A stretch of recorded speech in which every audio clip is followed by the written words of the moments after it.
Tes, tes.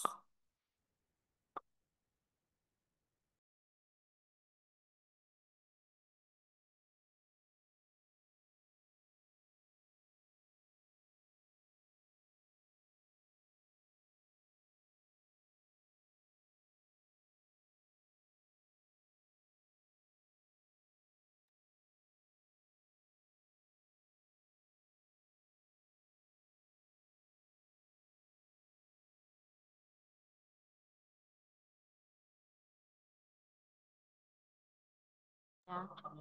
Cek, cek.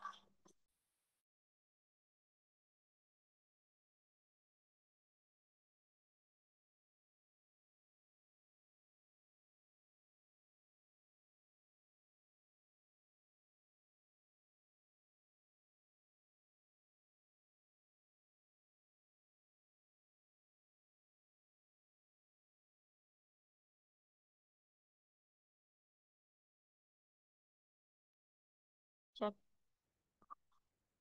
Terdengar suara saya, nggih?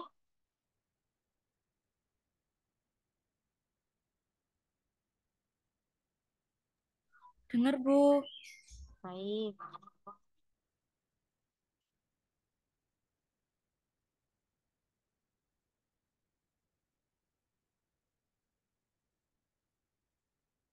Baik, kita mulai.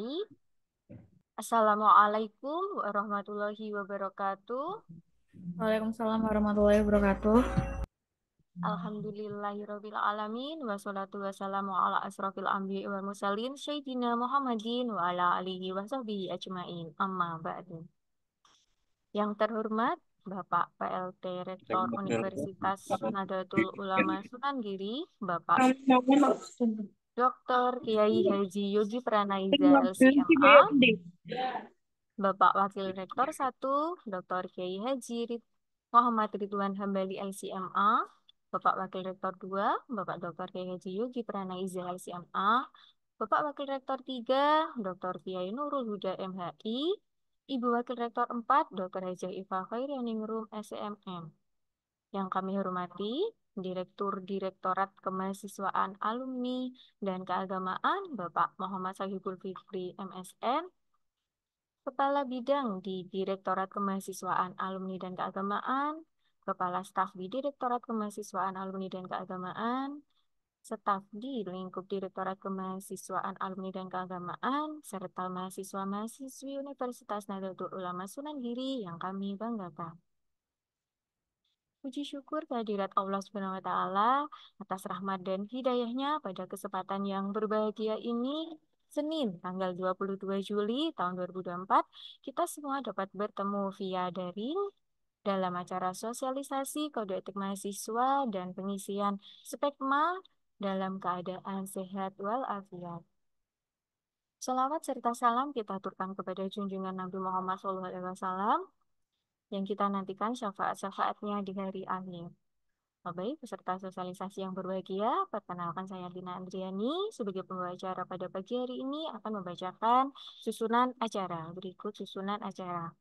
Yang pertama pembukaan, yang kedua melantunkan salawat Al-Fatih, yang ketiga acara inti sosialisasi kode etik mahasiswa dan dilanjutkan sosialisasi pengisian spekma. Selanjutnya penutup melantunkan salawat Bariyah Kubroh dan yang terakhir kita foto bersama. Baik, acara yang pertama yaitu pembukaan. Peserta sosialisasi, marilah kita buka acara pada pagi hari ini dengan bacaan suratul Fatihah. Semoga acara dapat berjalan dengan lancar. Al-Fatihah.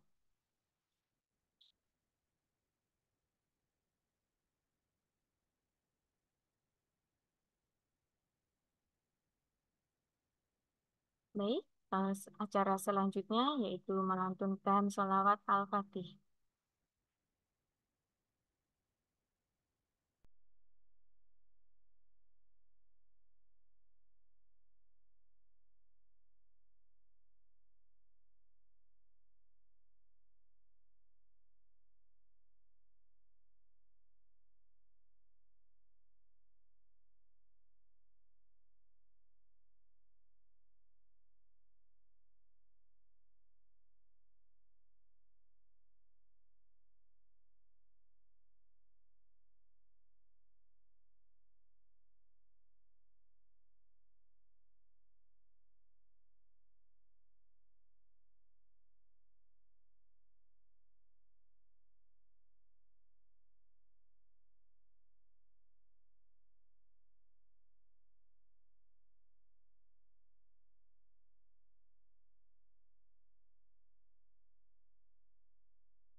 Baik, terima kasih.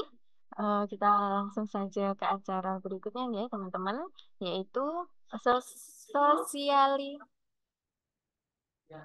sosialisasi kode etik mahasiswa yang akan disampaikan oleh Bapak Direktur Direktorat Kemahasiswaan, Alumni dan Keagamaan. Kepada beliau, Bapak Muhammad Sahibul Fikri MSN, dipersilahkan.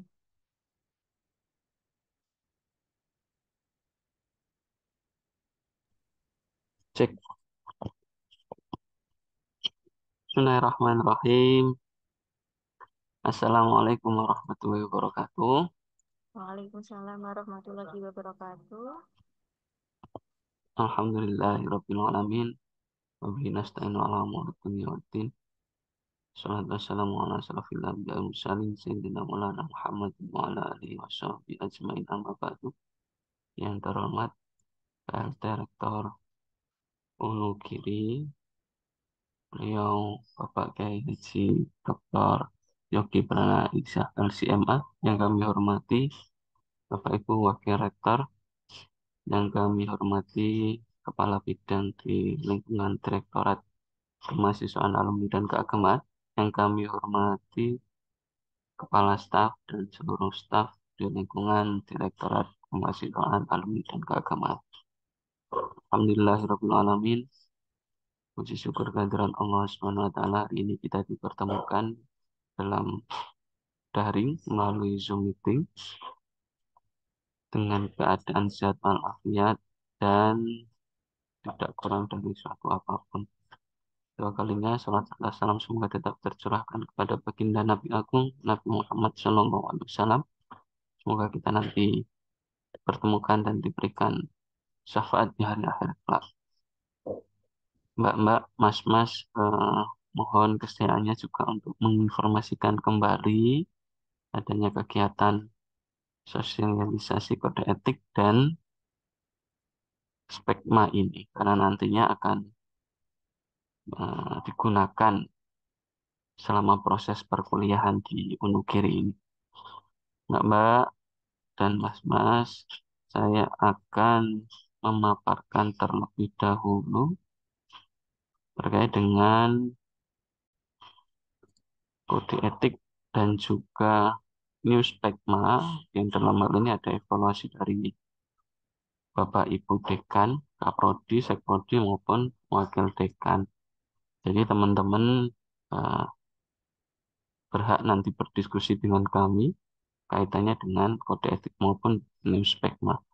Teman-teman bisa melihat dari website dkak.unugiri.ac.id. Ini merupakan website resmi dari direktorat kami, di mana berisikan tentang aduan, tentang layanan, tentang panduan-panduan.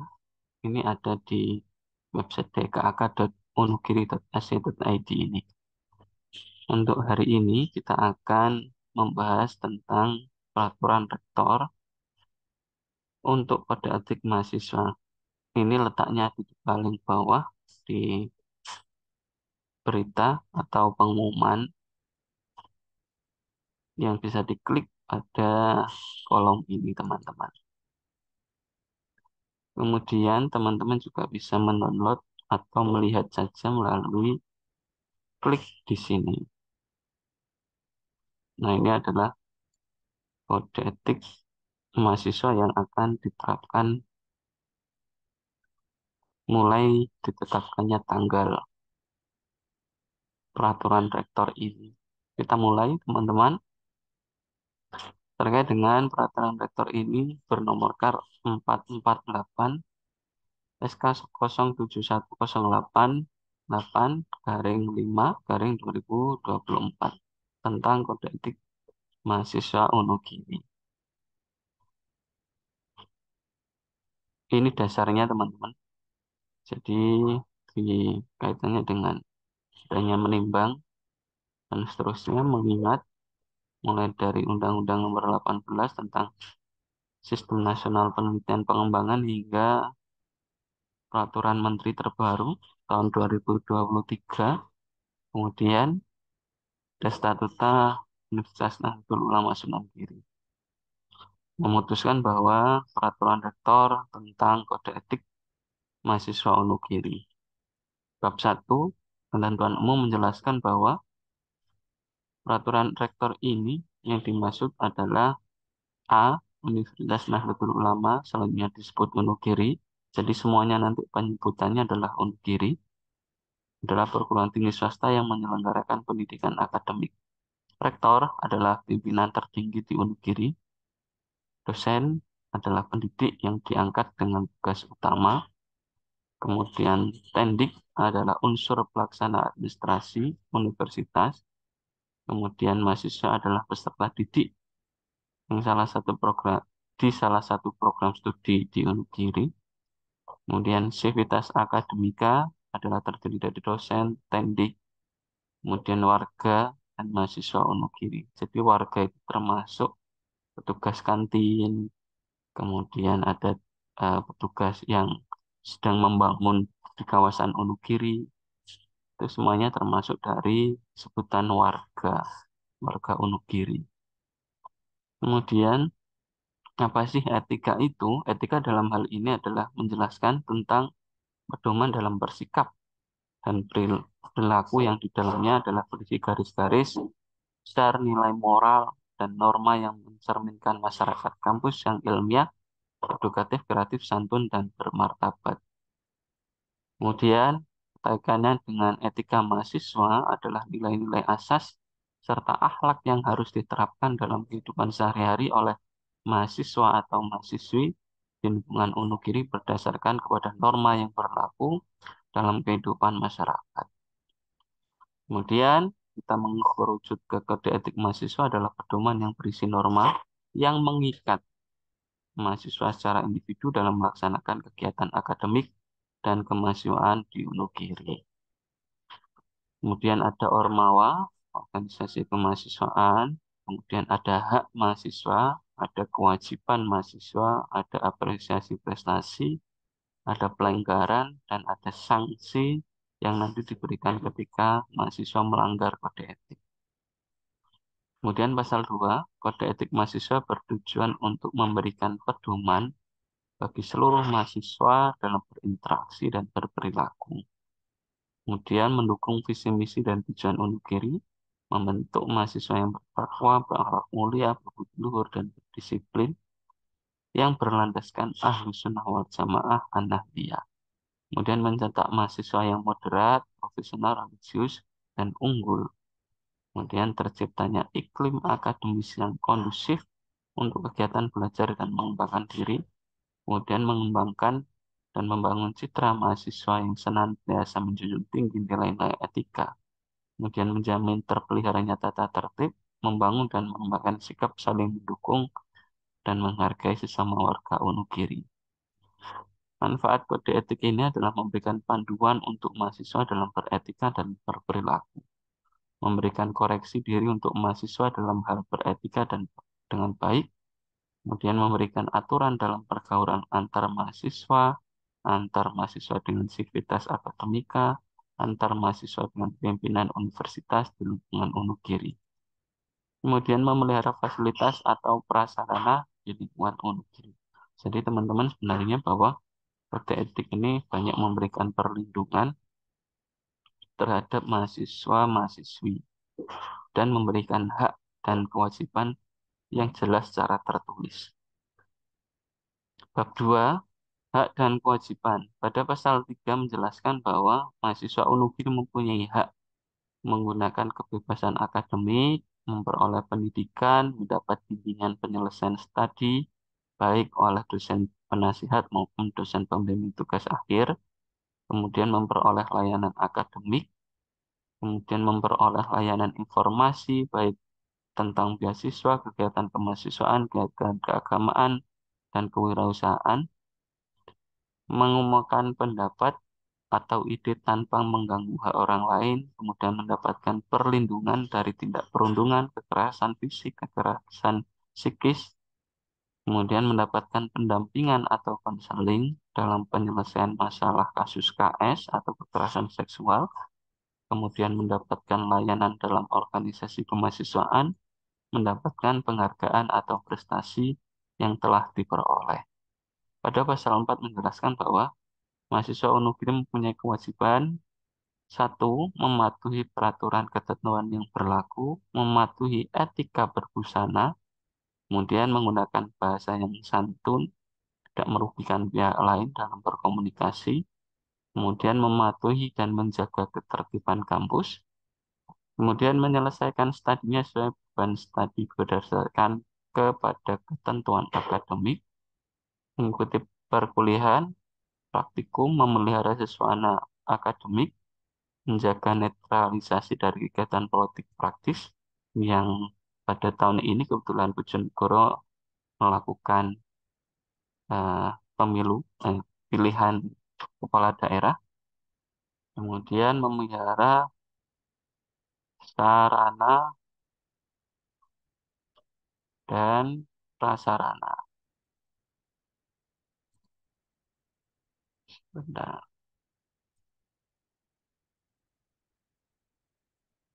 Kemudian memelihara, menjunjung tinggi yang poin C, menjunjung tinggi integritas yang mencakup kejujuran, kebenaran, keadilan. Kemudian berperan aktif dalam kegiatan-kegiatan keagamaan, menempatkan kendaraan pada tempat yang telah ditentukan, mematuhi segala peraturan yang terdapat di Wonogiri, menghormati dan tidak melanggar hak orang lain. Teman-teman punya kewajiban tidak melanggar hak orang lain. Kemudian di bab 3 menjelaskan bahwa ketika sebagai anggota masyarakat, mahasiswa mempunyai tempat yang terhormat karena mahasiswa disebut sebagai agen perubahan, merupakan insan yang menjadi panutan dan suri tauladan bagi anggota masyarakatnya. Kemudian berperilaku baik dan mampu memberikan keteladanan, kemudian menjunjung tinggi dan memelihara kejujuran, memiliki motivasi, daya juang, dan daya tahan, kemudian patuh dan menjunjung tinggi segala peraturan yang berlaku, kemudian mampu mengemban amanah sebagai insan akademik, kemudian berperan aktif dalam kegiatan-kegiatan keagamaan, kemudian menjunjung tinggi karakter utama ajaran Ahlussunnah wal Jamaah, yakni tawasud, tawazun, i'tidal, dan tasamuh. Pasal 6, etika mahasiswa sebagai anggota akademik ini tidak banyak berbeda ketika mahasiswa eh, melakukan perkuliahan, mulai dari beriman kepada Tuhan Yang Maha Esa sampai menjunjung tinggi karakter utama ajaran Ahlussunnah wal Jamaah. Pada pokok poin C juga menjelaskan terkait dengan menemukan dan mengembangkan jati diri untuk memberikan kontribusi bagi kemajuan alma mater. Pasal 7, etika mahasiswa sebagai peserta didik, mematuhi segala peraturan yang ditetapkan, menjaga keamanan, menjaga kelancaran kegiatan akademik dan kemahasiswaan. Pasal 8, etika mahasiswa terhadap universitas, mahasiswa sebagai anggota kampus harus berpakaian rapi, bersih, sesuai etika berbusana di Wonogiri. Melaksanakan aktivitas kemahasiswaan, berkewajiban menjaga wibawa dan nama baik universitas, menjunjung tinggi nilai keadilan, menggunakan fasilitas kampus untuk kegiatan yang sesuai, kemudian berperan aktif dalam kegiatan keagamaan, dan menjunjung tinggi karakter utama Ahlussunnah wal Jamaah. Etika mahasiswa terhadap dosen, menghormati semua dosen, tanpa membedakan suku, agama, ras, bersikap sopan santun terhadap semua dosen dalam interaksi langsung maupun secara tidak langsung di dalam dan di luar Wonogiri. Teman-teman ketika berinteraksi ada apa namanya? Ada unggah-ungguhnya ya, seperti apa yang disampaikan di fakultas masing-masing, menggunakan ketika WA menggunakan salam, kemudian memperkenalkan diri, kemudian menjelaskan maksud dan tujuan, dan kemudian mengucapkan terima kasih dan mohon maaf ditutup dengan salam. Jadi itu adalah etika dalam berinteraksi di media sosial maupun di WA. Kemudian mengikuti kegiatan akademik dan kemahasiswaan, kemudian wajib melaksanakan dan menyelesaikan tugas akademik, baik tugas perkuliahan maupun tugas-tugas yang telah disepakati. Kemudian menghindarkan diri dari tindak perundungan, kekerasan fisik, kekerasan psikis, kejahatan seksual, atau kejahatan lainnya terhadap dosen. Jadi tidak hanya tidak melakukan kegiatan kekerasan seksual, namun juga menghindarkan diri. Apa contoh menghindarkan diri? Tidak membuat status yang berlebihan, ya, tidak membuat gaduh, baik dari status maupun dari sikap-sikap yang ketika bertemu dengan dosen, tidak mengundang kontroversi dan sebagainya, itu adalah arti dari menghindarkan diri.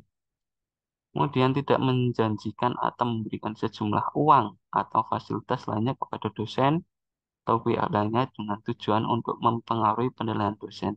Jadi mahasiswa tidak boleh menjanjikan uang atau fasilitas kepada dosen maupun pihak lainnya untuk mempengaruhi penilaian. Tidak mengeluarkan ancaman baik secara langsung maupun tidak langsung. Kemudian pasal 10 etika mahasiswa terhadap tenaga pendidikan.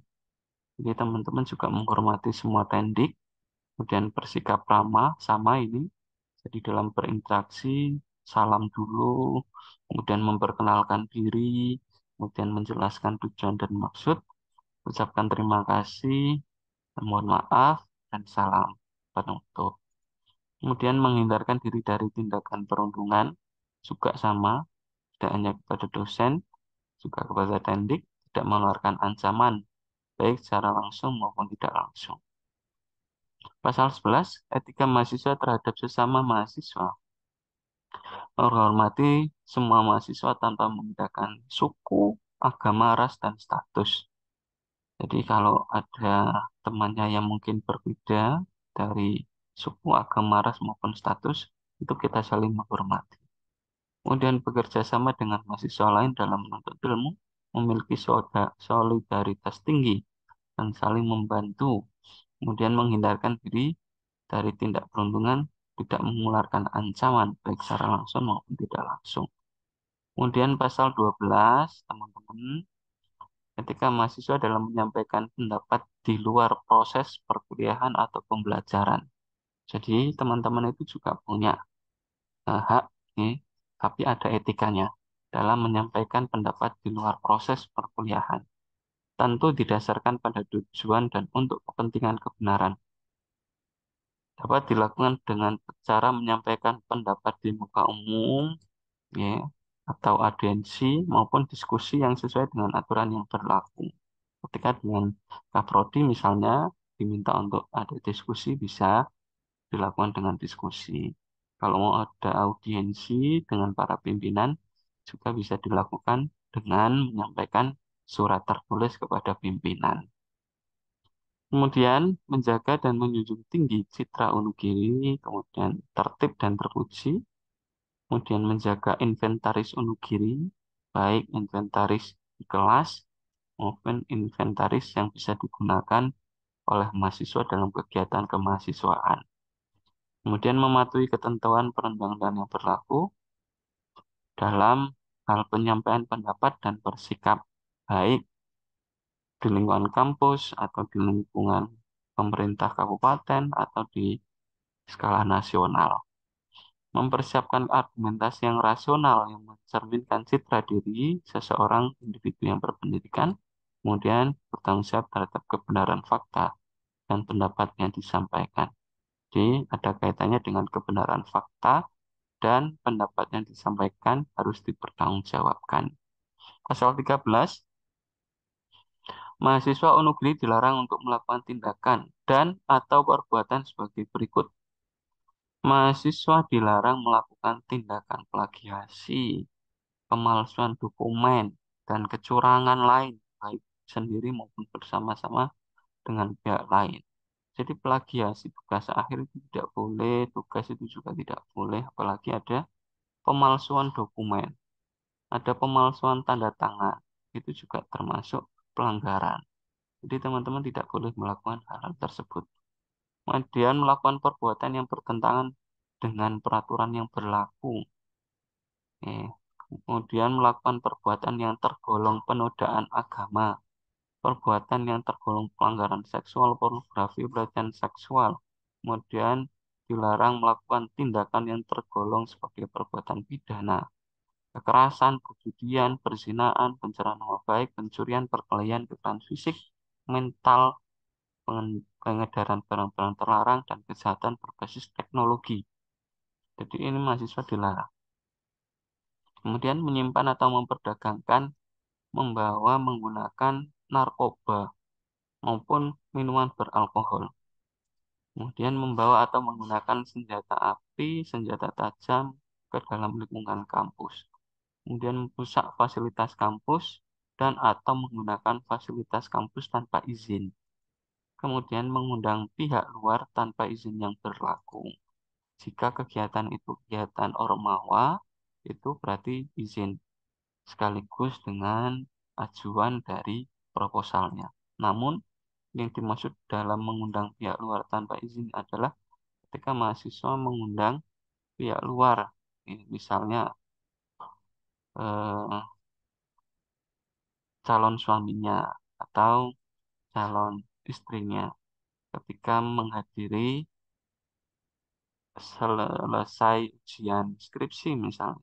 Lebih baik jika tidak mau ditegur maupun tidak melanggar kode etik, izin dulu ke pihak keamanan atau di satpam. Jadi teman-teman sebaiknya itu izin, karena khawatirnya nanti dikhawatirkan nanti membuat gaduh maupun membuat eh, kurang nyaman di mahasiswa yang lain. Jadi lebih baik izin dulu. Kemudian dilarang melakukan tindakan penghasutan yang dapat mengganggu ketentraman dan pelaksanaan program yang diselenggarakan Unugiri. Berpakaian tidak sopan, apalagi mengandung unsur pelecehan terhadap suku, agama, ras, dan golongan tertentu. Teman-teman bertato permanen maupun sementara dan bertindik di luar kelaziman juga tidak diperbolehkan. Oke. Kemudian melakukan kegiatan politik praktis dan penyebaran ideologi terlarang di lingkungan Unugiri itu dilarang. Kalau sebagai masyarakat, teman-teman mahasiswa menyebarkan kegiatan politik itu mungkin tidak dilarang.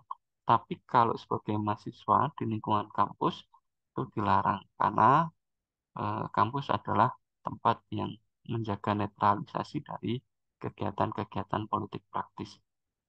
Kemudian dilarang melakukan tindakan korupsi seperti melakukan perbuatan curang, suap menyuap, pemerasan, dan gratifikasi baik terhadap dosen maupun tendik untuk mempengaruhi nilai maupun mempengaruhi kebijakan.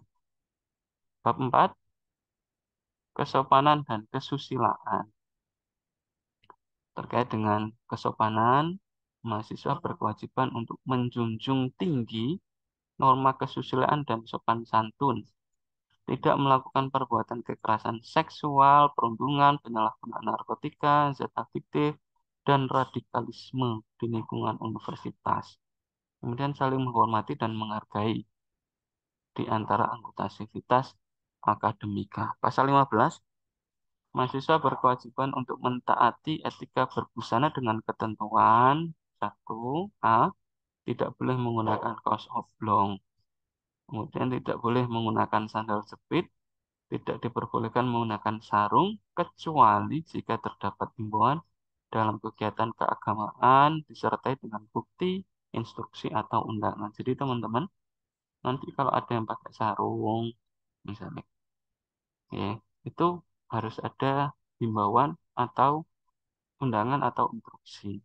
Karena mohon maaf teman-teman, pada waktu kemarin, ketika teman-teman mengajukan ke beasiswa Pemkab ke Dinas Pendidikan, kami ditegur terkait dengan penggunaan sarung dan kaos oblong dan sandal jepit. Jadi memang kalau itu memang di instansi lembaga, teman-teman lebih baik menggunakan etika berbusana yang sesuai, menggunakan baju berkerah, misalnya menggunakan sepatu dan menggunakan celana. Namun, di poin D, teman-teman, fakultas memiliki kebijakan etika berbusana selama perkuliahan berlangsung yang diatur dalam kebijakan fakultas masing-masing selama tidak bertentangan dengan poin A, B, C. Jadi misalnya ada FKIP, ya, ada Prodi PJKR ketika praktek menggunakan kaos olahraga. Kemudian eh, ketika ada kegiatan berenang, menggunakan kaos berenang dan sebagainya itu merupakan kebijakan yang diatur oleh fakultas masing-masing. Sama dengan prodi PAI, misalnya ada praktek eh, hafalan atau khotbah yang diminta untuk menggunakan sarung, itu adalah kebijakan dari fakultas masing-masing, tapi tidak bertentangan dengan poin ABC ini. Pasal 16, untuk mencegah terjadinya perbuatan asusila, setiap mahasiswa dilarang melakukan atau memfasilitasi perbuatan pelecehan, pelanggaran, kekerasan seksual, radikalisme. Kemudian dilarang melakukan kegiatan prostitusi baik secara langsung maupun tidak langsung. Dilarang membuat, menyimpan, mengakses, dengan sengaja memanfaatkan, mendistribusikan atau memfasilitasi akses terhadap barang cetakan audiovisual terkait dengan yang mengandung unsur pornografi, menyebar ujaran bernuansa sara, maupun keperluan bahkan tidak untuk keperluan studi. Kemudian mengajak, memaksa melakukan pola dan gaya hidup lesbian, gay, biseksual, transgender, dan queer di lingkungan kampus itu dilarang. Ya, jadi queer ini adalah lembaga atau memayungi yang membolehkan lesbian, gay itu tidak boleh. Bab 5, Dewan Kode Etik. Nah, tadi sudah dijelaskan tentang hak kewajiban, dijelaskan tentang kesopanan, asusila, dan sebagainya. Maka ada Dewan Kode Etik mahasiswa, teman-teman. Dewan Kode Etik mahasiswa ini selanjutnya disebut DKM, yang semuanya nanti ke bawah adalah disebut DKM, merupakan unit yang bersifat independen di lingkungan universitas, fakultas, maupun program studi. DKEM memiliki tugas untuk satu, menegakkan kode etik mahasiswa, melakukan penyidikan terhadap pelanggaran kode etik, menyampaikan rekomendasi, saran, dan atau sanksi terhadap pelanggar kode etik mahasiswa kepada pimpinan. Jadi, tugas DKEM ini adalah untuk yang eh, memberikan penilaian. Ya, apakah teman-teman ini bersanksi atau tidak, dia melanggar atau tidak, ini adalah tugas dari DKEM. DKEM ini adalah merupakan dekan, ya, jadi dekan-dekan di fakultas, dan kepala bidang di Direktorat Kemahasiswaan ini adalah anggota dewan. Kemudian Dewan Kode Etik diketuai oleh Direktur Kemahasiswaan Alumni dan Keagamaan. Pasal 20, susunan anggota dan pedoman pelaksanaan tugas dan fungsi diatur lebih lanjut dalam surat keputusan rektor tersendiri. Pasal 21, teman-teman, terkait dengan tim advokasi atau pendamping dari mahasiswa yang mungkin dirasa eh, bila itu fitnah, bila itu merugikan teman-teman, bila itu tidak benar beritanya itu. Jadi teman-teman punya tim advokasi mahasiswa yang membantu dalam penyelesaian permasalahan mahasiswa dalam bentuk konsultasi, pembinaan, bantuan hukum, serta konsultasi psikologis, kejiwaan sesuai kebutuhan mahasiswa di lingkup universitas atau fakultas. Tim advokasi, sebagaimana dimaksud poin A, terdiri dari anggota DPN maupun BEM universitas. Itu adalah tim advokasi dari mahasiswa. Adapun hal yang menyangkut tentang pencegahan dan penanganan kekerasan seksual (PPKS) lebih lanjut akan diatur pada peraturan dan pedoman tersendiri tentang PPKS. Jadi teman-teman, terkait dengan PPKS itu memang ada pedoman dan peraturan tersendiri. Jadi lebih lebih detail dan lebih khusus pada pelanggaran kekerasan seksual. Untuk bab 6 terkait dengan sanksi dan penegakan, pelanggaran terhadap kode etik dikenakan sanksi akademik dan sanksi non-akademik sesuai dengan peraturan yang berlaku. Berupa apa? Ketika mahasiswa terbukti melakukan kode etik, pelanggaran kode etik ini, maka dikenakan sanksi. Sanksi yang dimaksud adalah untuk pembinaan dan ditetapkan sesuai dengan latar belakang, tingkat keseriusan, dan akibat dari pelanggaran. Sanksi sebagaimana dimaksud ditetapkan dengan keputusan rektor atas rekomendasi dari Dewan Kode Etik. Sedangkan sanksi dalam bentuk pelanggaran kekerasan seksual diberikan oleh Satgas BPKS. Jadi kewenangannya berbeda, tapi ada rekomendasinya adalah Satgas BPKS kalau yang terkait dengan kekerasan seksual. Jenis-jenis sanksi sebagai berikut. Sanksi terhadap pelanggaran kode etik mahasiswa meliputi sanksi ringan, sanksi sedang, maupun sanksi berat. Sanksi ringan berupa sanksi yang menimbulkan kerugian moral dan material serta masih dapat dibina oleh fakultas. Kalau sanksi sedang merupakan sanksi yang pelanggarannya dapat menimbulkan kerugian moral, material, serta masih dapat dibina oleh universitas. Tapi kalau sanksi berat, sudah tidak bisa dibina oleh universitas. Apa bentuk sanksinya? Di pasal 25 dijelaskan bahwa bentuk sanksi ringan adalah berupa teguran lisan dan membuat surat permohonan maaf. Namun, untuk bentuk sanksi sedang, SP1, SP2 bisa pembatalan nilai mata kuliah jika ada pelanggaran terkait nilai mata kuliah.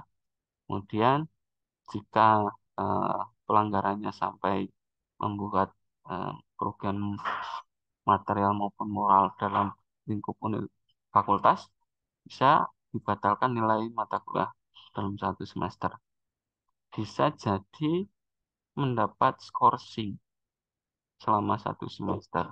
Bisa jadi dalam sanksi sedang tidak diizinkan melakukan aktivitas akademik selama 2 semester secara berturut-turut. Kemudian bentuk sanksi berat terhadap pelanggaran kode etik berupa pemberhentian status mahasiswa tidak dengan hormat. Kalau sudah melakukan sanksi berat, itu diberhentikan dari status mahasiswa dengan tidak hormat. Namun, apakah bisa sanksi sedang itu diberikan SP3 atau di DO? Bisa jadi jika itu diberikan surat 1, kemudian di semester selanjutnya melakukan pelanggaran lagi, ada surat peringatan kedua. Kemudian ketika melakukan lebih dari pelanggaran ketiga maupun pelanggaran yang hingga mendapatkan SP, bisa jadi langsung di SP3 dengan DO atau drop out. Kemudian bab 7 teman-teman terkait dengan penegakan dan sosialisasi kode etik ini. Pasal 26 menjelaskan bahwa kode etik ini diperuntukkan untuk seluruh sivitas akademika di Wonogiri. Jadi tidak hanya mahasiswa saja, namun dosen, tendik, pimpinan, warga itu juga kena dalam kode etik ini. Kemudian sosialisasi kode etik mahasiswa ini dilakukan untuk seluruh sivitas akademika, baik mulai dari pimpinan, kemudian tendik, kemudian dosen, mahasiswa maupun warga Wonogiri juga mendapatkan sosialisasi kode etik ini. Kemudian sosialisasi kode etik ini dilakukan secara masif pada setiap kesempatan. Ya. Pada hari ini kita lakukan perdana untuk kegiatan sosialisasi ini melalui Zoom.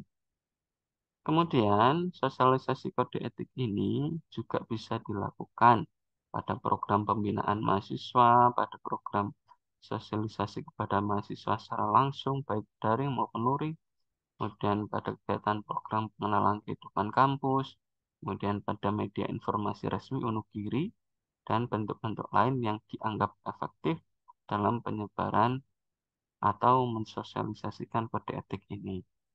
Pasal 27 menjelaskan bahwa setiap sivitas akademika berkewajiban untuk mencegah terjadinya pelanggaran kode etik.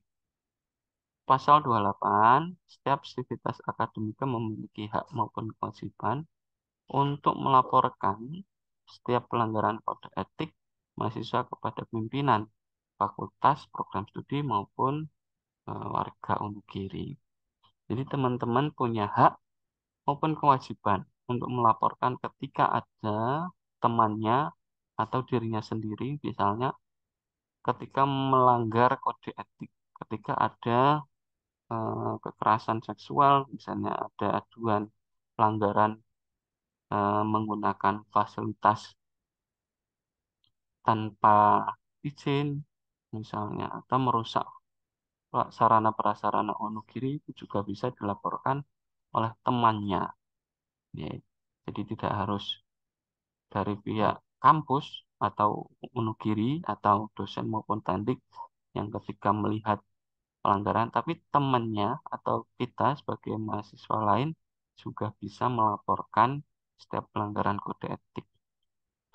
Kemudian, sivitas akademika dapat mengadukan pelanggaran kode etik melalui e-formulir yang disediakan oleh Direktorat Kemahasiswaan melalui website dakak.onogiri.ac.id. Jadi teman-teman, di website tadi itu ada aduan atau laporan aduan, itu bisa diadukan terkait dengan pelanggaran-pelanggaran yang dilakukan. Kemudian, identitas pihak yang melaporkan itu dirahasiakan. Jadi jangan khawatir, teman-teman akan dirahasiakan terkait dengan apa namanya, jika melaporkan adanya pelanggaran kode etik. Kemudian, proses pemberian sanksi pada pelanggar kode etik mahasiswa paling lambat 14 hari terhitung setelah laporan aduan diserahkan pada DKEM. Jadi ketika teman-teman sudah melakukan aduan di website itu akan diproses oleh administrasi, ya, jadi diproses dulu apakah ini benar, kemudian kelengkapan dari identitasnya sudah sesuai, baru dari administrasi, pihak administrasi akan menyerahkan kepada Dewan Kode Etik Mahasiswa. Ya, setelah 14 hari paling lambat akan muncul sanksi jika itu memang dirasa melanggar. Pasal 29 menjelaskan bahwa kemudian DKEM memanggil mahasiswa yang dilaporkan untuk dilakukan pemeriksaan pelanggaran. Ya, jadi tidak langsung di pemberian sanksi, tidak, tapi dipanggil dulu, kemudian diperiksa. Kemudian pemanggilan terhadap mahasiswa yang dilakukan secara patut dengan menggunakan surat resmi dari rektor atau direktorat. Jadi tidak langsung WA gitu ya, tapi ada surat resminya dulu, ada panggilan terkait dengan aduan. Pasal 30 menjelaskan DKM tidak boleh menjatuhkan sanksi kepada mahasiswa yang dilaporkan kecuali kurang-kurangnya mendapatkan 2 alat bukti. Jadi kalau tidak ada alat bukti, DKM juga tidak bisa menjatuhkan sanksi. Oke, teman-teman, apa itu alat bukti? Alat buktinya adalah keterangan saksi. Jika ada saksi, kemudian keterangan ahli, jika membutuhkan ahli, baik ahli forensik dan sebagainya. Kemudian ada surat atau dokumen tertulis, ya, jika ada salah kebijakan, kemudian ada salah peraturan, itu adalah bukti. Kemudian bukti elektronik, bisa foto, ya, bisa WA, di WA screenshot dan sebagainya adalah bukti elektronik. Kemudian petunjuk atau keterangan mahasiswa yang diperiksa. Jadi ketika ada mahasiswa yang diperiksa menyatakan bahwa memang bersalah, maka 2 alat bukti itu bisa menjatuhkan sanksi jika memang melanggar. Bab 8, penutup. Hal-hal yang belum diatur dalam kode etik mahasiswa ini akan diatur lebih lanjut dalam ketentuan tersendiri. Apa misalnya ketentuan menyampaikan pendapat di muka umum, kemudian audiensi, itu akan diatur dalam aturan tersendiri. Nih, misalnya ada aturan eh, parkir, kemudian ada aturan apa namanya SOP yang lain itu akan diatur dalam ketentuan tersendiri. Jadi tidak mungkin semuanya itu ditulis dalam peraturan rektor ini. Ini adalah sebagai payung utama dari kode etik mahasiswa, termasuk nanti ada pedoman kemahasiswaan. Jadi ini adalah payungnya. B. Kode etik mahasiswa ini berlaku terhitung mulai tanggal ditetapkannya dan apabila di kemudian hari terdapat kekeliruan dalam kode etik ini akan diperbaiki sebagaimana mestinya ditetapkan pada tanggal 3 Juni 2024. Jadi teman-teman, karena ini baru disosialisasikan di bulan Juli, maka berlakunya mulai saat ini. Teman-teman, mohon maaf. Jadi mungkin yang punya tato, yang punya apa namanya keinginan untuk mengajak orang lain tanpa izin ke kampus, ya, itu memang harus izin, dilarang. Ya, jadi teman-teman mulai saat ini ketika sudah disosialisasikan ada peraturan ini untuk mematuhi peraturan ini. Jadi teman-teman sebenarnya peraturan ini banyak melindungi dari kegiatan-kegiatan yang negatif dan membiasakan teman-teman untuk melakukan hal-hal positif di dalam peraturan ini dan akan mempersempit ruang bagi kejahatan-kejahatan baik kejahatan seksual, kejahatan peredaran narkoba di lingkungan kampus. Jadi sebenarnya kode etik ini lebih banyak bermanfaat untuk melindungi eh, mahasiswa dan universitas dalam hal etika. Itu ya, jadi tidak kode etik ini tidak menakutkan bagi yang memang tidak punya kepentingan maupun kegiatan maupun niat-niat kejahatan. Kita lanjut teman-teman. Yang kedua, ini peraturan rektor kode etik. Nanti kita akan diskusi mawon ya. Kalau kurang berkenan dan bagaimana nanti kita diskusi. Kemudian terkait dengan adanya surat keputusan perubahan sistem penilaian ekstrakurikuler mahasiswa atau kita singkatnya adalah Newspekma. Jadi teman-teman berdasarkan evaluasi dari banyak pihak, kami di Direktorat Kemahasiswaan bersama Bapak Arek 3 melakukan evaluasi dan akhirnya menerbitkan perubahan Spekma. Bagaimana perubahannya? Bisa dilihat pada website PKAK dengan link download bisa diklik di sini. Teman-teman, bahwa SK ini yang perlu diketahui bahwa sudah dirapatkan dengan para Bapak Ibu Dekan, kemudian sudah disosialisasikan kepada Bapak Ibu Wakil Dekan, Sekretaris Prodi, dan sebagian Kaprodi. Jadi teman-teman eh, secara hierarki, struktural, sistematis, ini semuanya sudah dilakukan, sehingga kita dari Direktorat 3 hanya kemudian mensosialisasikannya kepada mahasiswa. Sebenarnya kalau kita lihat, perubahan ini adalah eh, bersifat pro, kebijakan ini bersifat mendukung dari mahasiswa itu sendiri. Ditandatangani surat keputusan rektor pada nomor 524 garing SK 071088 garing 6 angka Romawi garing 2024 tentang perubahan sistem penilaian ekstrakurikuler mahasiswa Spekma.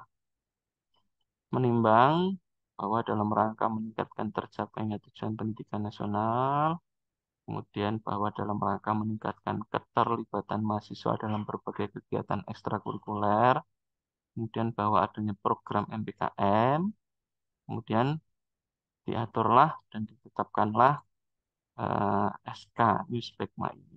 Mengingat 1, 2, 3 ini di undang-undang, memperhatikan rapat Direktorat Kemahasiswaan pada tanggal 5 Maret menetapkan 1 mencabut surat keputusan rektor, spekma yang lama itu dicabut teman-teman. Jadi untuk SK nomor 570 garing SK 707108 garing 4 garing 2021 tentang penilaian spekma itu dicabut.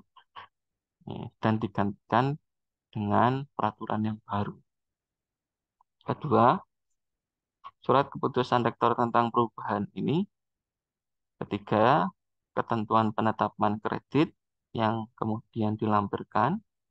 Keempat, yakni terkait dengan rincian penetapan poin. Kemudian yang kelima, keputusan ini mulai berlaku sejak tanggal ditetapkan dengan ketentuan bahwa berarti kemudian hari terdapat kekeliruan akan diperbaiki. Jadi ini tetap melakukan perbaikan jika nantinya di dalam perjalanannya ada kekeliruan dan kebutuhan yang memang itu mendesak. Ditetapkan di Bojonegoro dan ditangani 11 Juni 2024. Ini diketahui tembusannya Ketua BPP, Wakil Rektor, para Direktur, Dekan, Wakil Dekan, Kepala Bidang, Dit Administrasi. Lampiran 1, Surat Keputusan Rektor tentang ketentuan penetapan kredit poin. Perubahan ketentuan penetapan kredit poin, teman-teman, kalau dulunya ini tidak tidak signifikan banget perubahannya, ya, hanya beberapa penambahan adalah pada DPA. Kalau dulunya adalah Sekretaris Prodi sebagai penilai di aturan lama 2021, pada 2024 ini penilainya adalah DPA. Yang mulai semester ganjil kemarin yang menilai teman-teman adalah DPA. Oke. Nomor 7, ini adalah bidang-bidangnya. Ada penalaran, ada minat, ada sosial, ada kegiatan khusus, ada MPM, ada BEM, oke, yang kemudian ini berubah menjadi DPM, ya. Kemudian ada BEMF, ada UKM, ada HMP, ada pengurus inti, ada program MBKM. Ini adalah eh, ketentuan umum. Kemudian maksud dan tujuan sistem penilaian ekstra kurikuler mahasiswa ini untuk mendorong mahasiswa agar lebih partisipatif dalam kegiatan ekstrakurikuler di luar perkuliahan. Bertujuan, ada 5 tujuan ini tidak kita rubah, teman-teman. Kemudian bab 2, penetapan kredit poin pasal 3 ini didasarkan atas evaluasi yang telah dilakukan mulai dari tingkat prodi, fakultas, universitas maupun luar universitas adalah program mitra. Kemudian pasal 4, kredit poin kegiatan. Setiap kegiatan yang dilakukan mahasiswa dihargai dengan satuan kredit poin yang disesuaikan dengan bidang kegiatan, tingkat, dan bobot kegiatan. Ketentuan poin kegiatan sebagaimana yang dimaksud pada ayat 1 tercantum dalam lampiran kedua. Jadi nanti ketentuan poinnya di lampiran kedua. Pasal 5, aspek penilaian, ada 7 aspek penilaian. Yang dulu hanya 5, teman-teman. Ini ada 7 sekarang. Jadi dulu hanya A sampai E, ada ketambahan sekarang aspek MBKM, dan aspek keterlibatan atau kontribusi pada kegiatan perkuliahan. Kemudian kegiatan ini juga bisa dilakukan baik di program studi fakultas, universitas maupun luar universitas. Jadi teman-teman kalau punya sertifikat kegiatan maupun surat tugas kegiatan di luar universitas, kalau itu bisa diklaimkan untuk poin spekma ini. Pasal 6, spekma minimal adalah akumulasi minimal yang harus dikumpulkan mahasiswa sebagai syarat mengisi kartu rencana studi, yakni 25 poin. Dulunya digunakan untuk syarat ujian akhir semester. Pada tahun 2024 ini melalui SK terbaru, peraturan terbaru, yakni sebagai syarat mengisi KRS, yakni 25 poin. Jadi teman-teman nanti KRS-nya kan masih awal September. Ya. kami juga mensosialisasikan kembali bahwa oh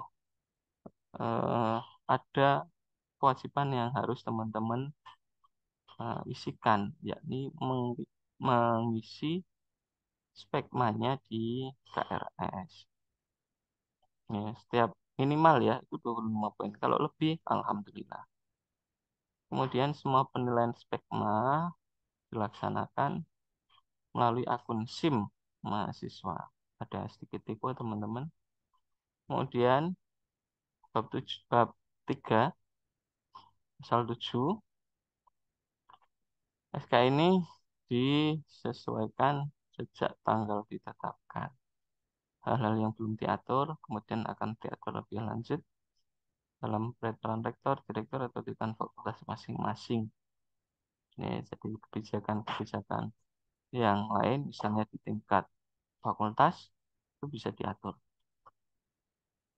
Kemudian, lampiran kedua sebagai daftar rincian, teman-teman, tidak banyak berbeda, namun poinnya lebih banyak. Kalau dulu mungkin 10, 9, 11, ada spekma tahun 2024 ini itu lebih tinggi teman-teman, 15. Jadi ada yang sampai 18 kalau nggak salah. Itu poin maksimal. Contoh, ini tidak saya bacakan semuanya karena sebenarnya teman-teman sudah memahami pada aspek satu, aspek keagamaan dan moral Pancasila. Itu mulai dari tingkat internasional sampai tingkat prodi itu dihargai dengan surat, dengan bukti fisik yang diupload adalah surat tugas, absensi, sertifikat maupun undangan. Kemudian yang kedua ada aspek penalaran dan idealisme, mengikuti kegiatan diskusi, seminar, workshop, pelatihan karya tulis, ada bukti sertifikat, surat tugas, ya. Kemudian mulai dari tingkat internasional sampai tingkat program studi itu dihargai. Kemudian kegiatan penelitian non tugas akhir, kolaboratif dosen itu juga dihargai. Kemudian penulisan ilmiah, baik buku perorangan, antologi, tulisan di media massa cetak, maupun tulisan di media online yang bukan medsos, kemudian tulisan tidak dipublikasikan, namun dapat haki, kemudian terjemahan yang dipublikasikan, terjemahan yang tidak dipublikasikan berupa buku, jurnal ilmiah, itu juga semuanya dihargai. Kemudian prestasi karya tulis ilmiah mulai dari tingkat internasional sampai tingkat negeri saja itu dihargai. Oke.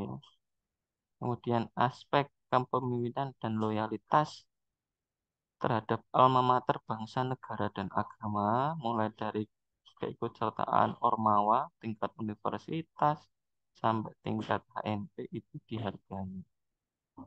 Maka dari itu teman-teman, ini yang sebenarnya diharapkan bahwa keikutsertaan dalam Ormawa itu meningkat. Teman-teman, kalau masuk sebagai pengurus harian maupun anggota saja itu sudah dihargai per semesternya 9.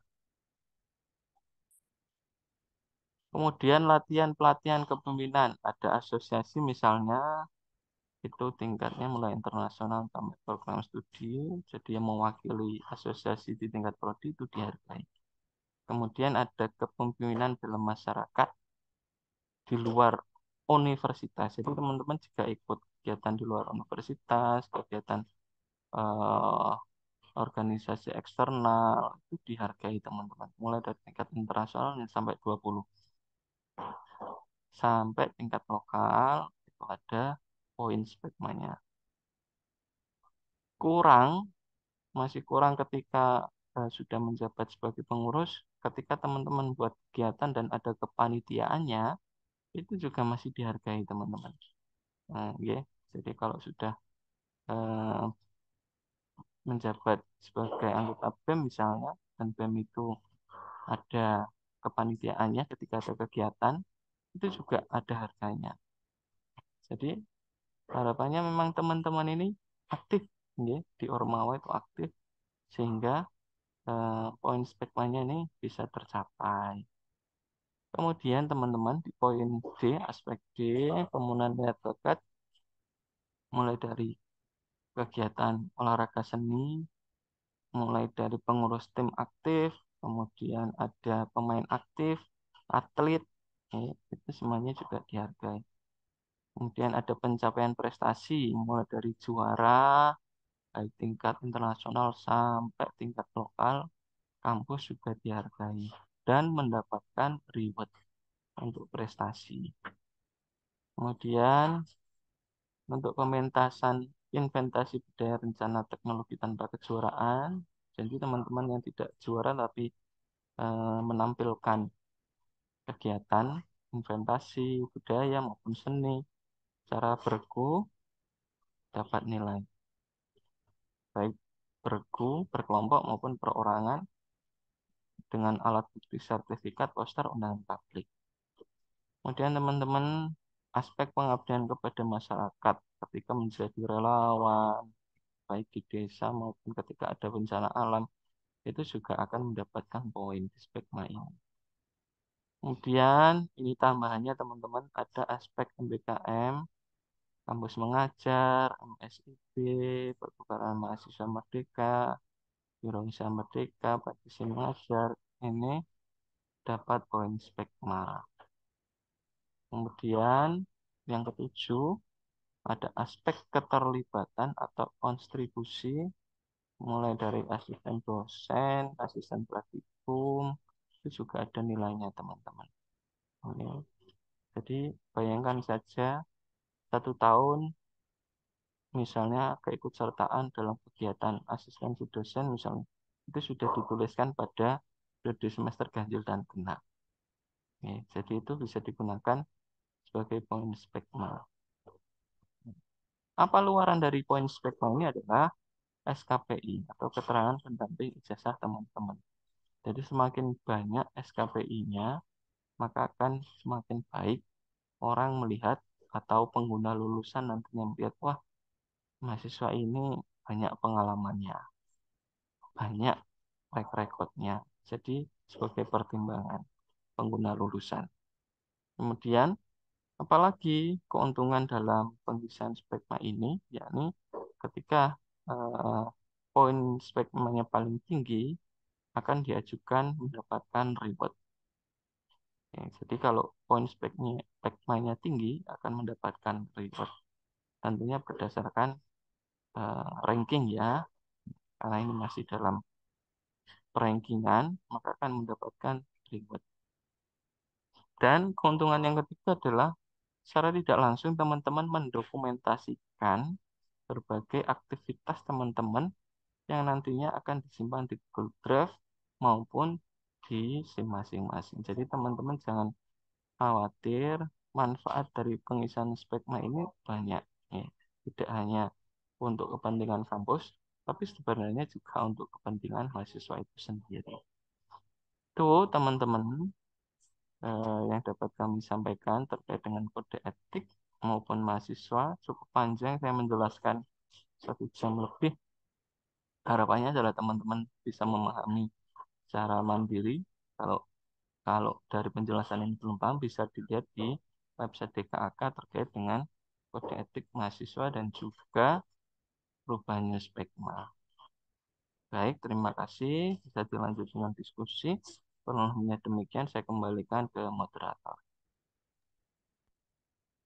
Baik, terima kasih disampaikan. Sebelum kita ke diskusi atau mungkin ada pertanyaan, bisa dicatat dulu ya teman-teman. Kita lanjut ke materi selanjutnya, nanti baru kita sesi diskusi dan tanya jawab. Eh, Lanjut saja. Selanjutnya adalah sosialisasi tentang pengisian Newspekma yang akan disampaikan oleh Staf Direktorat Kemahasiswaan Alumni dan Keagamaan. Kepada beliau, Bapak Jeffrey Rusdiansyah, dipersilahkan. Belum. Belum terdengar Pak Jeffrey. Sudah kedengeran? Sudah. Ya, Assalamualaikum warahmatullahi wabarakatuh. Waalaikumsalam warahmatullahi wabarakatuh. Ya, di di sini kita langsung saja nanti mempraktekkan bagaimana cara pengisian spekma di periode genap tahun 2023 tahun 2024. Ya, perlu diketahui program spekma ini sudah ada sejak tahun 2021. Jadi nanti program ini sudah berjalan berarti sudah kurang lebih 3 tahun, hampir 4 tahun. Jadi nggak ada alasan lagi nanti teman-teman di sini masih tidak bisa mengisi spekma ini ataupun masih bingung dalam pengisiannya karena sudah berjalan 3 tahun lebih. Dan kami harapkan untuk di tahun ini di periode semester genap 2023-2024 ini eh, semua mahasiswa itu mengisi spekmanya karena nanti juga akan menentukan KRS buat kalian di semester berikutnya.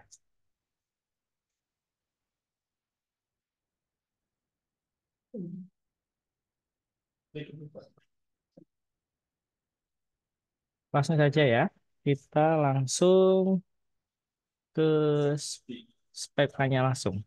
Sebelum kita masuk ke spekma, eh, kalian sudah paham, saya rasa kalian sudah paham mengenai Google Drive. Bagaimana cara pengisian Google Drive, bagaimana cara membuat folder di Google Drive ataupun menge-share link dan beserta settingan di file yang akan dibagikan. Seluruh mahasiswa saya kira mempunyai smartphone ataupun laptop. Jadi saya rasa nggak ada lagi yang masih belum bisa menggunakan Google Drive. Nanti di Spekma, di aplikasi Spekmanya itu tidak mengupload file, namun hanya menyantumkan link sertifikat yang sudah kalian upload di Google Drive. Jadi langkah yang pertama sebelum kalian mengupload file di Google Drive, siapkan dulu semuanya scanan sertifikat ataupun surat keterangan ataukah piagam yang kalian miliki berformat JPEG atau PDF. Karena ya nanti dosen pendamping akademik hanya melihat saja dan memverifikasi file yang sudah kalian upload. Ya, saya rasa semuanya sudah bisa mengakses Google Drive semuanya. Kalau masih ada yang nggak bisa, mungkin bisa lihat tutorialnya di YouTube ataupun tanya ke teman-teman kalian. Ya, yang pertama yang kalian harus siapkan yaitu adalah filenya. Bikin folder baru di Google Drive. Saya ulangi dari awal lagi. Bikin folder baru di menu Drive, buat folder baru.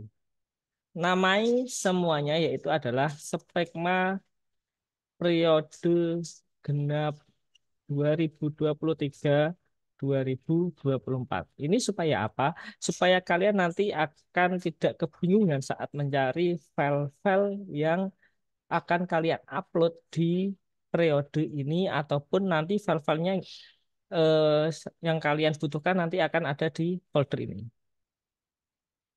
Buat. Nah, di sini.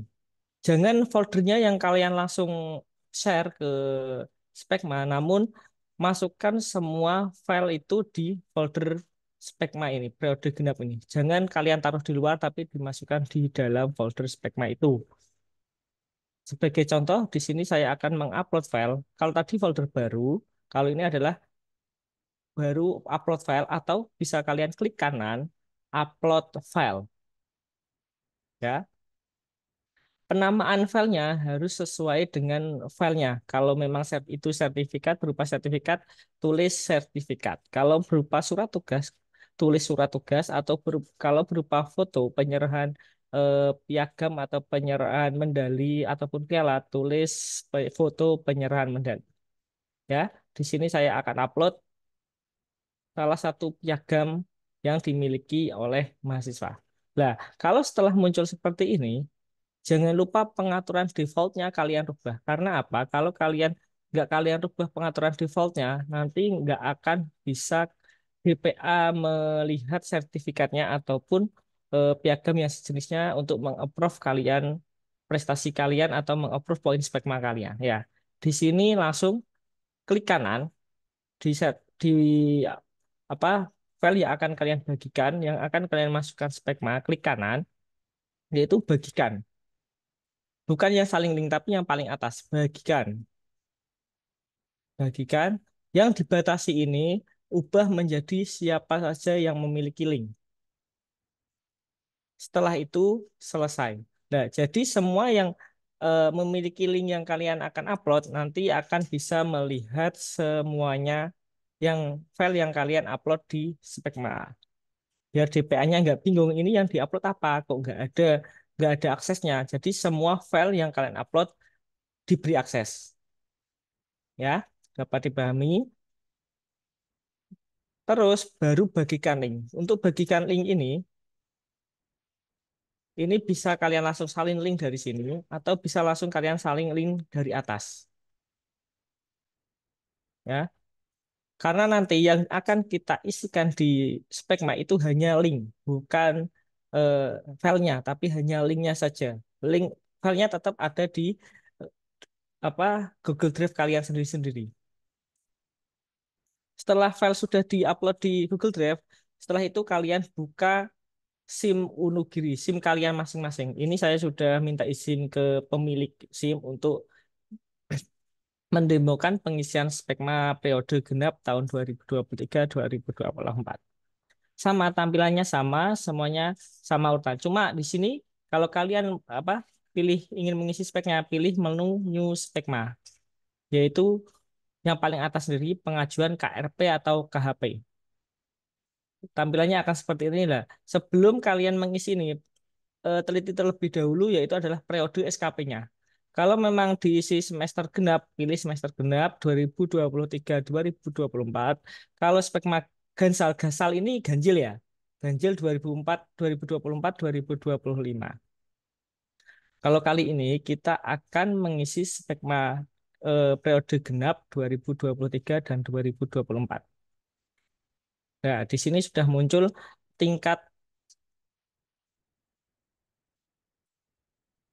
Di sini muncul tingkatan-tingkatan mulai internasional, nasional, universitas, fakultas, prodi, regional ataupun lokal. Ingat ya, kalau regional, kalau regional itu adalah tingkat kabupaten ya, tingkat provinsi ya. Kalau lokal itu tingkat kabupaten. Jadi kalian jangan sampai salah mengupload filenya. Mengupload spekmanya. Kalau kalian punya di provinsi itu adalah regional. Tapi kalau lokal itu adalah tingkat kabupaten. Ya, di sini sudah ada kegiatannya, kegiatan mulai kegiatan diskusi, kegiatan penelitian, kegiatan keagamaan, kegiatan moral Pancasila sampai dengan kegiatan pelatihan ada, penulisan karya tulis ilmiah juga ada dan ini pengurus tim olahraga atau kesenian atau teknologi ini juga ada. Jadi kalian insya Allah kalau kalian rutin mengikuti kegiatan yang ada di universitas, minimal di universitas, dalam satu semester pasti kalian sudah berhasil mengumpulkan minimal poin spekma, yaitu adalah 25 poin. Caranya adalah di sini ada menu yang misalkan saja ini saya isi yang internasional sebagai peserta. Nah, di sini ada di menu aksi itu ada tombol ajukan yang warna hijau itu klik. Nah, disinilah tadi fungsinya link Google Drive. Link Google Drive itu bisa langsung kalian pastekan di sini. Langsung kalian pastekan di sini. Ya, kalau Pak sertifikatnya ada dua untuk menambah eh, istilahnya pembuktian kalian sebagai peserta kegiatan tersebut. Tambah kegiatan lagi di sini ada dua. Kalau ada surat tugas lagi tambah tiga ada. Bisa semua. Tinggal nanti kalian simpan. Kalau sudah. Nah, kalau sudah ada menu berubah menu ubah atau hapus, kalian tinggal berkonsultasi atau menghubungi dosen pendamping akademik untuk meng-approve atau menyetujui spekma kalian. Karena kalau ini nggak di-approve oleh dosen pendamping akademik, maka kalian tidak akan bisa KRS-an di semester berikutnya. Karena syarat untuk KRS-an di semester berikutnya adalah minimal 25 poin spekma. Pak, salah ngisinya. Bisa bisa dihapus atau tidak? Bisa. Ini bisa dihapus. Ya. Terus untuk laporannya, Pak, saya sudah di-approve berapa ya? Poin saya dapat berapa ya?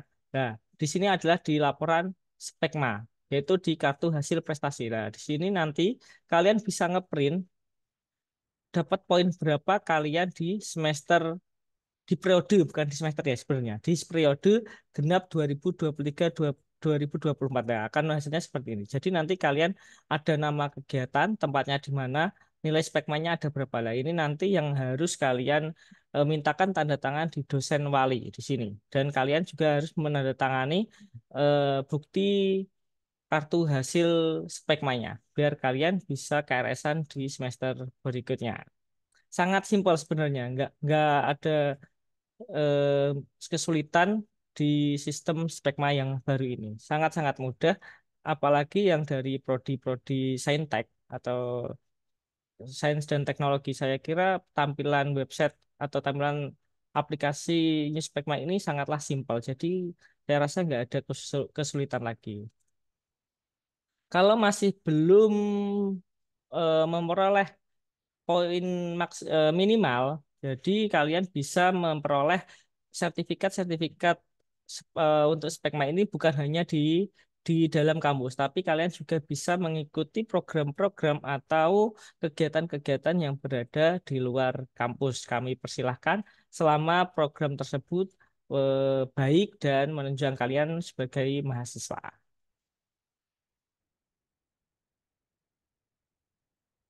Mungkin cukup. Kalau ada pertanyaan, silahkan cantumkan pertanyaan di kolom chat.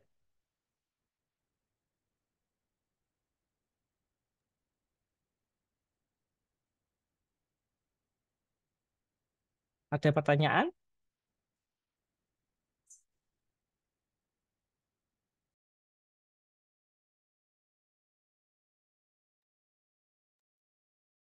Baik, ini ada pertanyaan ya Pak Jeffrey. Assalamualaikum Pak Jeffrey yang bertanya, untuk keterangan file itu diisi sesuai kegiatan atau boleh dikosongin? Monggo, langsung bisa dijawab. Keterangan file. Ini, ini keterangan file yang di mana? Yang di spek mah, kalau yang di spek mah keterangan file itu boleh dikosongi, tapi alangkah baiknya diisi. Ya, di sini ini kegiatannya apa, di mana, waktunya kapan. Jadi biar DPA itu mempermudah memvalidasi kegiatan kalian tersebut.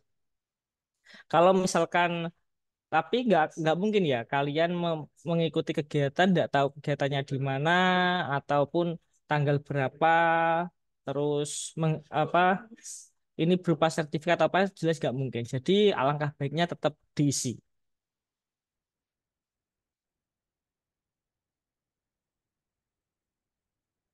Mungkin ada lagi pertanyaannya? Baik, sudah terjawab ya. Untuk Mbak Rohatu Nafisah tadi, selanjutnya saya bacakan lagi untuk pertanyaannya Pak Jeffrey. Izin bertanya Pak, untuk mengisi spekma mulai tanggal berapa sampai terakhir kapan Pak? Untuk pengisian spekma itu bisa diisi mulai hari ini sampai dengan batas sebelum KRS-an. KRS-an, misalkan jadwal KRS-an itu dibuka besok, jadi hari ini terakhir. Jadi untuk pengisian spekma bisa dimulai hari ini. Kalian sudah bisa mulai proses upload. Biar nanti DPA juga bisa istilahnya menyicil, mengapprove kalian. Ya, setelah mengisi jangan lupa hubungi lagi DPE-nya untuk mengapprove biar kalian bisa KRS-an di semester berikutnya ya.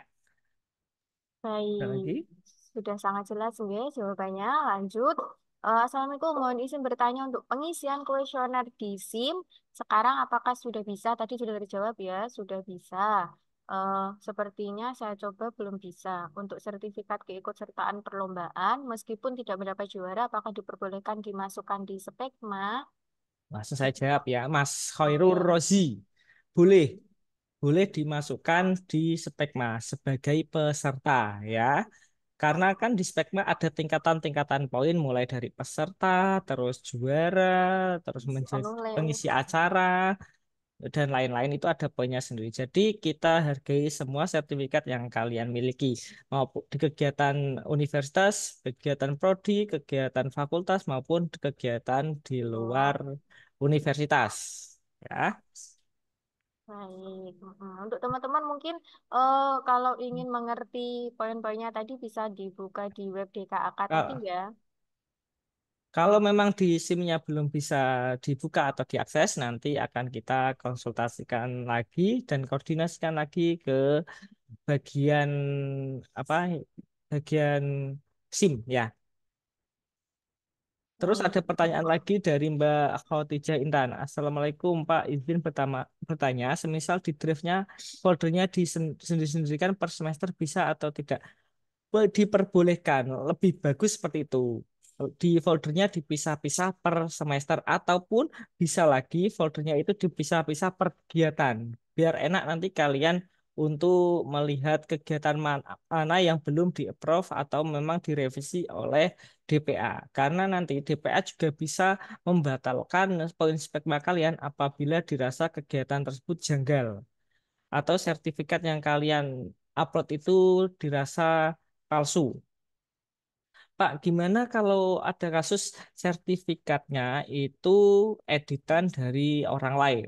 Nah, tadi Pak Fikri sudah menjelaskan di Kode Etik Mahasiswa dilarang mengedit, memplagiasi, eh, ataupun istilahnya memalsukan dokumen milik orang lain. Nah, itu nanti urusannya mahasiswa dengan Dewan Kode Etik ataupun kalau nggak kedeteksi lagi urusannya mahasiswa dengan Allah Subhanahu wa taala ya. Karena setiap perbuatan pasti ada konsekuensinya. Baik, dilanjut ke pertanyaan berikutnya nggih ya. Assalamualaikum Bapak, izin bertanya, sertifikatnya belum jadi tapi punya bukti penyerahan medali, apakah boleh diisi, Pak? Sangat-sangat boleh Mbak Suningsih ya, ini yang kemarin habis juara ya. Boleh, boleh Mbak Suningsih, boleh diupload tapi dikasih keterangannya di keterangan spekmanya itu dikasih keterangan bahwasanya sertifikatnya dalam proses pencetakan atau masih dalam proses gitu aja. Terus nanti konsultasi sama DPA-nya bahwasanya foto ataupun dokumen yang diupload di spekma itu adalah memang benar-benar milik jenengan, terus milik kalian yang sudah diperoleh saat mengikuti perlombaan. Jadi nanti keputusan tetap di tangan DPA ya. Baik, banyak sekali nih teman-teman pertanyaannya sangat semangat ini. Ya, ini saya bacakan lagi, Mbak Nisaul Hanifah. Oke, Assalamualaikum Pak, izin bertanya. Untuk kegiatan di luar kampus biasanya tidak ada sertifikat seperti kegiatan kepanitiaan. Apakah boleh dicantumkan foto atau harus sertifikat? Ya, kalau kegiatan di luar itu harus sertifikat ya. Minimal sertifikat atau SK kepanitiaan. Misalkan kalian dijadikan panitia lomba tingkat kabupaten, Forkap lah. Forkap lah. Itu kan pasti ada SK kepanitiaannya. Nah, itu kalian upload, kalian jadikan dokumen pendukung poin spekma. Kalau hanya foto, saya rasa nanti akan dibatalkan oleh DPA karena foto itu kan bisa diambil kapanpun dimanapun. Jadi kan kita nggak tahu itu apakah benar-benar mengikuti kegiatan atau oh, hanya numpang foto saja. Ya, jadi minimal sertifikat atau surat tugas lah, minimal surat tugas. Contohnya mahasiswa diutus universitas untuk mengikuti acara di Pemkab. Ya, itu kan pasti ada surat tugasnya. Kalau nggak ada sertifikatnya kan ada surat tugasnya. Lah, itu surat tugas yang di-upload di Spekmanya.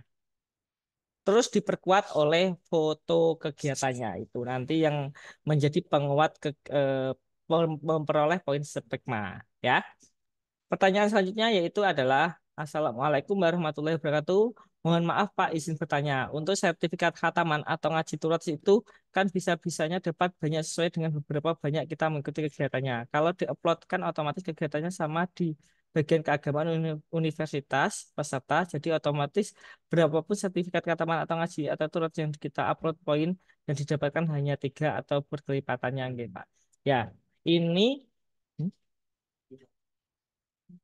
ini nanti kalau kalian upload, misalkan poinnya dapat 3, yang kalian upload itu 4, dan nanti akan kelipatannya yang akan kalian dapatkannya ya. Jadi tergantung sertifikatnya. Kalau ngaji turot itu ketentuan yang terbaru itu kalau kalau nggak salah 4 kali mengikuti baru dapat 3 poin. Eh, Satu sertifikat itu baru dikeluarkan setelah kalian mengikuti minimal 3 sampai 4 kali ngaji turat itu baru dikeluarkan satu sertifikat. Ya, jadi nggak hanya 1 kali ngaji turat dikasih satu sertifikat, bukan. Sekarang itu 3 sampai 4 kali baru baru mendapatkan sertifikatnya. Ya, nanti akan berlipat ganda. Ya, mungkin ada pertanyaan lagi sebelum kita akhiri acara pada siang hari ini. Ya, monggo teman-teman yang belum jelas bisa langsung Jadi bertanya ya. saya rasa nanti nggak ada kesulitan lagi karena semakin tahun semakin dipermudah sistemnya. Kalau dulu masih pakai Google Drive, pakai Google Form, terus masih banyak pilihan, terus sekarang sudah dipermudah lagi. Terus untuk poinnya yang sudah dijelaskan oleh Pak Fikri tadi, poinnya sekarang mulai ditambah. Kalau dulu hanya sedikit, sekarang poinnya per item itu ditambah untuk mempermudah kalian mendapatkan 25 poin. Jadi kami harapkan semua mahasiswa Universitas Nahdlatul Ulama Sunan Giri semester ini antusias dan harus memperoleh poin minimal 25 ya. Dari kurang lebih 4.000 sekian mahasiswa yang hadir pada siang hari ini adalah 166 mahasiswa. Jadi saya harapkan dari 166 ini menjadi istilahnya penyebar kabar ya. Jadi temannya dikasih tahu bahwasannya untuk KRS-an di semester berikutnya harus minimal 25 poin. Karena eh, di semester-semester kemarin itu masih ada tolerir minimal berapa poin sudah di-approve. Kalau mulai semester ini akan kita tertibkan lagi minimal 25 poin. Jadi nggak usah berpatokan pada masa lalu karena kita akan selalu membenahi terus membenahi kekurangan yang kurang dan akan menjadi lebih baik lagi ya. Ada Izin pertanyaan lagi Pak Jeffrey. Oke, saya bacakan nggih. Izin bertanya Bapak, kemarin saya menjadi panitia bela rektor. Itu juga boleh diupload ya Pak suratnya. Mbak Suningsih boleh kan kan kita sudah jelaskan tadi bahwa minimal itu adalah surat tugas absensi terus sertifikat dan diperkuat oleh foto ya. Jangan lupa foto sama surat tugas. Kalau surat tugas itu harus ada fotonya. Kalau absensi pun juga harus ada fotonya untuk memperkuat poin yang akan kalian peroleh dan sehingga nanti BPA tidak membatalkan poin kalian. Ya. Pak, untuk sertifikat ngaji turut itu langsung otomatis diisi di Spekma atau kita yang isi sendiri? Diisi sendiri ya. Semuanya itu diisi sendiri karena yang punya akses di Spekma, Spekma mahasiswa itu hanyalah mahasiswanya masing-masing. Dari kita nggak punya akses untuk mengisikan. Jadi semuanya mengisi sendiri-sendiri. Ya. Pak, kalau sertifikat tidak memenuhi 25 poin, apakah bisa keeresan atau tidak? Kalau menurut sesuai dengan kode etik mahasiswa ataupun ketentuannya tidak bisa keeresan karena minimal adalah 25 poin ya. Jadi masih ada waktu KRS dibuka mungkin awal September, masih ada waktu 1 bulan cari poin sebanyak-banyaknya. Kalau di kampus libur cari kegiatan di luar kampus. Contohnya yang kemarin ada flyernya itu ngaji di kajian aswaja di Buk Takrib Pak Sudin Aziz Kaprodi PAI itu juga bisa. Terus mengikuti kegiatan-kegiatan di luar seperti panitia Porkap ataupun panitia perlombaan-perlombaan di luar juga bisa. Mengikuti seminar-seminar yang apa diadakan di luar kampus juga bisa. Yang penting ada sertifikatnya, ya. Karena waktunya sudah menunjukkan jam 12 siang, jadi kalau masih ada pertanyaan nanti bisa DM saja ke IG Direktorat 3 Unugiri atau bisa langsung datang ke ruang Direktorat 3 Kemahasiswaan Alumni dan Keagamaan Gedung Rektorat lantai 1 ya. Langsung nemui kami tim Direktorat 3 Unugiri. Baik. Terima kasih Pak Jeffrey. Mungkin ada yang teman-teman ada yang bertanya. Satu saya bantu jawab ya. Untuk persertifikatnya itu berpoin berapa atau item poinnya beda-beda. Untuk setiap poinnya teman-teman bisa melihat di SK Newspekma yang tadi sudah dijelaskan oleh Pak Fikri. Bisa dilihatnya di web dkak.unugiri.ac.id. Di situ sudah dijelaskan semuanya perkegiatan baik sebagai peserta, sebagai ketua atau sebagai penulis dan lain-lain, poinnya berapa, di situ sudah ada semuanya. Ya, untuk teman-teman yang mahasiswa baru mungkin yang semester 2 mungkin dan untuk yang teman-teman sudah lama pastinya sudah paham. Kalau mau melihat poin terbarunya bisa dilihat di situ nggih, di web dkak.unugiri.ac.id, terus di filenya Spekma. Di situ poin-poinnya ada semuanya. Baik. Terima kasih untuk teman-teman. Sebelum saya akhiri, kita foto bersama terlebih dahulu. Monggo untuk teman-teman bisa membuka kameranya. Oke. Pak, ini kok singnya itu. Ya, semuanya on cam ya, biar kita foto bersama dulu.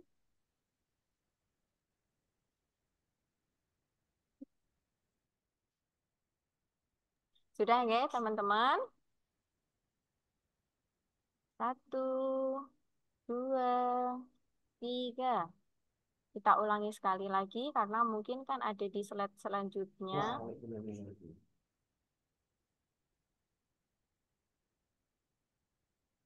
Slide berikutnya.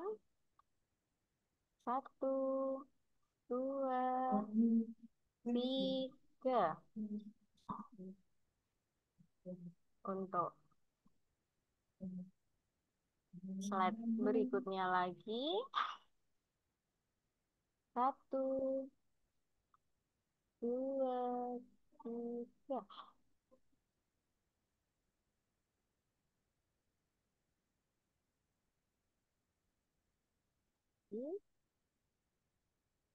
Sudah ya, teman-teman. Eh, terima kasih atas waktunya. Demikian.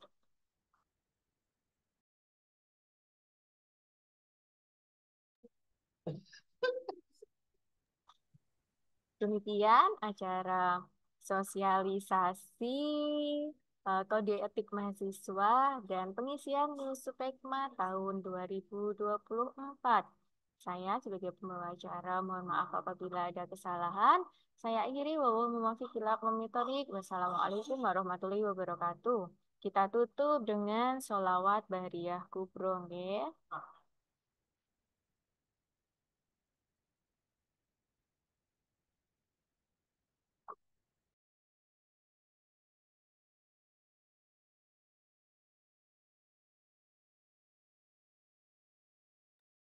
Mohon maaf teman-teman, ada sedikit kesalahan di videonya. Kita akhiri dengan ucapan hamdalah saja nggih. Alhamdulillahirabbil alamin. Sekian, terima kasih dari kami.